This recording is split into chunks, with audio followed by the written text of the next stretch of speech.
কুমিল্লা বারের বিজ্ঞ আইনজীবী অ্যাডভোকেট মোহাম্মদ জাফর আলী বাংলাদেশ সুপ্রিম কোর্টের হাইকোর্ট বিভাগে আইনপেশা পরিচালনার পারমিশন পাওয়ায় চেম্বার উদ্বোধন, আলোচনা সভা ও দোয়া মাহফিল অনুষ্ঠানের আয়োজন করা হয়।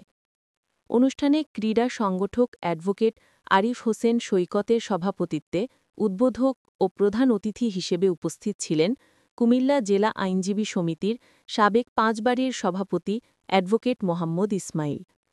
প্রধান আলোচক হিসেবে বক্তব্য রাখেন সিনিয়র আইনজীবী, লেখক ও সাহিত্যিক অ্যাডভোকেট ইসহাক সিদ্দিকী।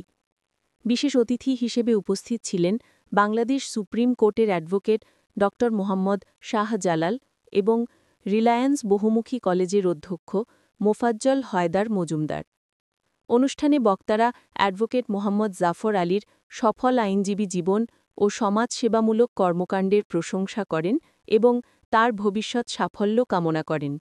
শেষে মিলাদ ও দোয়া মাহফিল অনুষ্ঠিত হয়।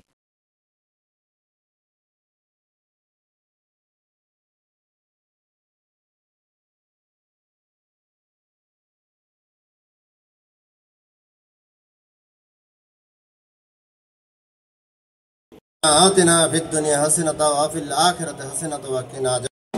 গুরুত্বপূর্ণ মুহূর্ত আল্লাহ, মাগরিবের আযান হচ্ছে, মাগরিবের এই মুহূর্তে আপনার দরবারে দুটো হাত উঠালাম আল্লাহ, সেও যেন একজন ইসমাইল স্যারের মতো আদর্শবান বিজ্ঞ আইনজীবী হতে পারে, সেই দোয়া কামনা করছি মাওলা।